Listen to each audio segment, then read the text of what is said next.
Hi, this is Horace Cordier, and you are watching Rock in a Hard Place. And tonight we are going to be reviewing the new Blue Oyster Cult album, The Symbol Remains. This is a follow-up to the episode that we did on the entire Blue Oyster Cult discography. And I'm once again with my friend John, and we're here to review the new album. And this, by the way, is the Japanese version of the album. So it has a really weird bonus track on it, which we'll discuss at the end of the show. So don't say we don't give you the good stuff. Now, here's the deal. I'll talk about the album in general terms, in terms of Blue Oyster Cult's career. This is their first studio album in 19 years. The last one they did was Curse of the Hidden Mirror, and it was also the final album with Alan Lanier, who has since sadly passed away. So for a while, we weren't really sure if we were going to get new Blue Oyster Cult music. They've been, as they say, on tour forever. So they've always been a powerful live force and constantly in the arena. But, I mean, I'm also talking pre-COVID, of course. But they haven't released new music in a really long time. So we were cautiously optimistic. And I have to say, right off the bat, this is a terrific album. And I want to first say that what we have here is the core of Buck Dharma and Eric Bloom. And they've been joined by Richie Castellano. And who are the rest of the band members, John? I'm going to Danny Miranda plays bass, and Jules Rodino is on drums. Jules Rodino on drums and Danny Miranda on bass. And we're going to talk about all of these guys further in a minute. But first off, this is on Frontiers Records from Italy. So this is also a new record contract for Blue Oyster Cult. And this really is a fascinating album because one of the things that I really like about it is it melds all of the various influences and styles that you're familiar with from the band pretty much through their entire career. So there's some borderline metal stuff. There's some very quirky hard rock. There's also an interesting strain because of the addition of Richie, who's actually brought a lot to the band. He's actually been brought in as sort of a new Blue Oyster Cult vocalist. So we have songs sung by Buck. We have songs sung by Eric. And we also have Richie on vocals on I think it's 3 songs. So is it 3 or 4? I think it's 3. 3. So it's really amazing stuff. So I'm going to hand it over to John for a minute, but right off the bat, it has very strong. The first thing that I noticed about this, John, was how they sort of set it up with a 1-2 punch of you get a really good Eric song, and then you get a really good Buck song, which is also, for me, it's a trademark of Blue Oyster Cult. It's the Buck and the Bloom, or vice versa. Yeah, and those were the first 2 singles, and both very strong tracks. I think, and I'm just going to come out and say it, I think this is the best Blue Oyster Cult album since at least Imaginos. And I mean, I hold Imaginos in really high regard. If you take Imaginos out of the equation, which some BOC fans maybe don't consider that a proper Blue Oyster Cult album, it's at least the best Blue Oyster Cult album since even maybe Fire of Unknown Origin. I mean, it's a really strong record all the way through.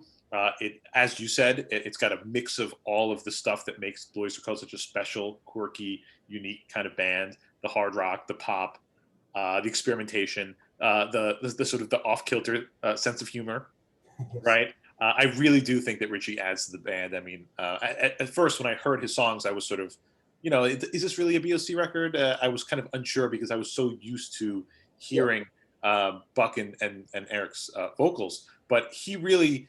I think his addition is actually a really smart move by the band, because part of one of the reasons why I like the last 2 records before this, but they do kind of seem a bit samey all the way through because you only have the 2 vocalists. Whereas one of the things I loved about the earlier albums was that you had every member of the band contributing vocals throughout. So this adds variety to the record that I think really elevates it. So I'm really pleased with what I'm hearing.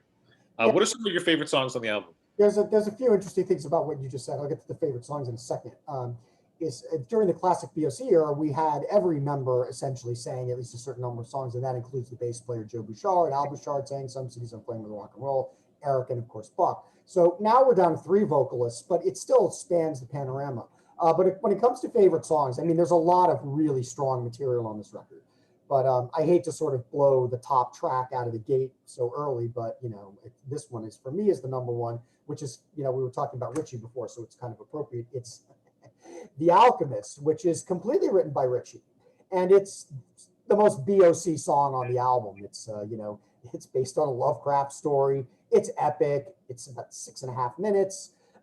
it has like multiple sections. And I think John was telling me earlier that he had actually watched an interview with Richie where he said he really sat down and said, what are the things that I love about Blue Oyster Cult and what can I bring to the table in one song? And so there's like a part that reminds you of Harvest Moon. There's this insane middle section that's like right out of the Iron Maiden playbook. I mean, it's a real metal. It's like a galloping middle, maybe 3/4 of the way in. It's an occult tale of vengeance. And by the way, you should definitely go on YouTube and check out the video, which is kind of hilarious. But great Yeah. stuff. So that's my number one. My number two is the very quirky Florida Man. And I'm going to let John talk a little bit more about this in a second. But this is where we really give some props to John Shirley, who's done some really great lyrics for Blue Oyster Cult over the years. And he's really at the top of his game on this album. So those are my top two tracks. And I do really like the opening two tracks, which are Box in My Head and That Was Me. And That Was Me reminds me a little bit of See You in Black. It's a very heavy, kind of aggressive opener. And it's sort of like Blue Oyster Cult, you know, it's like a statement of intent. They're like, okay, we haven't gone soft. And to be honest, because none of us are getting any younger, this is probably their final studio album. So I feel like they really felt they wanted to give us the full spectrum. John? Yeah, I was gonna say Florida Man is my favorite song on the album, and it's got that sort of almost. You mentioned the song before, Harvest Moon kind of vibe. It's sort of like a kind of a cool ballad with kind of quirky lyrics, really strong material. I'm really impressed with that song. I also really love the song Nightmare Epiphany, which is another Buck song, and that one actually came from one of Buck's sort of demo. Albums that he was selling off of his site. Yeah, there's a number of Buck demos. Nightmare Epiphany, the final song, which is a very cool, quirky little. Sounds like it was based in acoustic bass. Song called Fight. That's also an old. He even released that as a solo track at one point. So there's some very interesting older material that they've worked into the album. Yeah, and well, Nightmare Epiphany reminds me of something like Moon Crazy. It's got sort of like that kind of like shuffle to it that I really like. I really love Edge of the World, which has got that sort of BOC conspiratorial alien sort of vibe. Great sense of humor on that song. I really enjoy that one. Let's also sort of mention that Richard Meltzer actually contributed lyrics to The Return of Saint Cecilia, which is one of Richie's songs that he sings. So it's really nice to sort of have a callback to sort of BOC's sort of like early days. And in fact, that's what I love about this album is that it sort of pays tribute to the earlier material without just sort of replicating it. The title of the album is a reference to a lyric from the song Shadow of California off of Revolution by Night. So it seems like the band really spent a lot of time thinking about how they were going to honor their legacy and sort of give us material that would really appeal to the BOC fans. So I think it's a strong record through and through. Yeah, I would say that all of that is. I would say that all of that is true, and also I think it's worth noting that because this lineup has been together quite a while, I think it's going on 10 years. This is the ultimate road-tested band. So these guys are extremely tight. They've been playing together for a long time. I've been lucky enough to see them live a couple of times with this lineup, and they've always been good. But I have to say, this is also a really nicely recorded album. I'm also a fan of Imaginos, but it has, a difficult production, which was, part and parcel of that whole 80s thing. But this is a really great organic sounding record. I'm sure it was all done, what was actually recorded in Dobbs Ferry, which is sort of interesting, which is, hometown of one of us, but we won't reveal who. Anyway, but it's just, it has a really nice organic sound. And I really like the way that the record sounds, and the drumming in particular is great, and everything just sounds great together. A couple of other songs that I like, I'm quite fond of Stand and Fight, which is pretty cliched lyrically, but it's got like a nice rumbling kind of like vibe to it. And of Richie's songs, I really like Tainted Blood, which to me is sort of like almost like a heavy Foreigner track. It's sort of like a really good, slick AOR number, but it's like, they're adding a little flavor to the soup that we're not totally used to. And once you get used to it, you start to really enjoy it. Now, John, I do have a question. I mean, I think this is an incredibly strong album, but it's long. And, for me, there's a couple of things, it drags maybe a tiny bit once we get about 3/4 of the way through, but then it ends extremely strong. So, maybe Train True. Yeah, I would guess maybe Train True, The Machine to a degree. You know, maybe not the strongest songs on the album, but I would say overall this is a very strong record. So if you were asking me what songs I thought were lesser Yeah, tracks of note, I agree with you. I think that actually the machine has kind of grown on me. Train True for me is probably, in my opinion, the weakest song on the yeah, album. It's and kind of a and little bit and kind of this is a boring. very long album. So. Yeah. Could you, because you mentioned before, I'm kind of curious because I haven't heard it yet. You said that you had the Japanese edition that came with the bonus track. Yeah, So so this is worth noting, and this is a thing that we will probably do. I may do this solo, but we'll figure it out. There's a very fascinating thing, which is Japanese bonus tracks, which is to very quickly fill you in on this. In Japan, imports are often significantly less expensive than domestic product.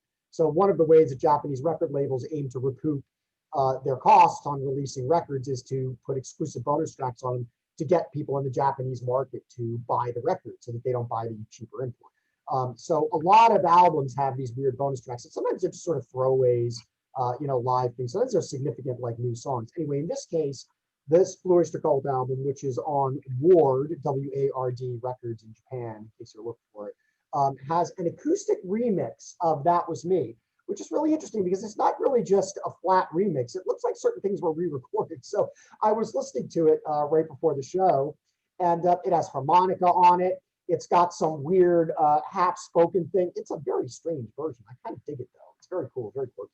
And that's the bonus track on the Japanese version. So, but be aware that if you buy Japanese discs, expect to pay $35 to $40 for one single CD because that's what the going price is. But you can find this on eBay if you really want to hunt for it. I get my stuff from a company called CD Japan. But anyway, that's the bonus on this. And interestingly enough, the last couple of BOC albums that were released in Japan, Heaven Forbid and Curse the Hidden Mirror, did not have bonus tracks. So it looks like they're really trying to like get the Japanese market. But I would suggest you try and hear this, John, because I think you'd really enjoy it. Maybe it's up on YouTube somewhere. I don't know. So I would just say past that, I really can't recommend this album enough. And I would say if you're a Blue Oyster Cult fan, you definitely want to check this out because it's just everything that I love about Blue Oyster Cult. Would you agree on that, John? yeah, I was going over sort of new releases for 2020, and I think it's been a very strong year for sort of hard rock, heavy metal, and this is near the top of my list for the year. So I'm really pleased with it. Um, uh, and I mean, I look forward to sort of hopefully once lockdown ends and we can see Blur Cult live again. Hopefully, I'm interested in hearing some of these songs. I think Richie said in that interview that I watched that he was thinking of maybe playing Florida Man, adding that to the live set list. That because Oh, I would love to see Florida Man in the set list. And honestly, The Alchemist would be like an absolutely storming middle of the set or closing number. It's maybe a little too epic to like start out of the gate with, but BOC have been. And by the way, Frontiers have been doing a great job with the catalog. There's been a lot of live albums, DVDs, and Blu-rays. So by all means, go on Amazon or your favorite retailer and check it out. So this has been an episode of Rock and Hard Place. We'll be back with some other interesting stuff coming up soon. And we're just going to sign off and say goodnight. But definitely, Blue Oyster Cult, Symbol Remains, out on Frontiers Records, available from all your favorite retailers. And check it out.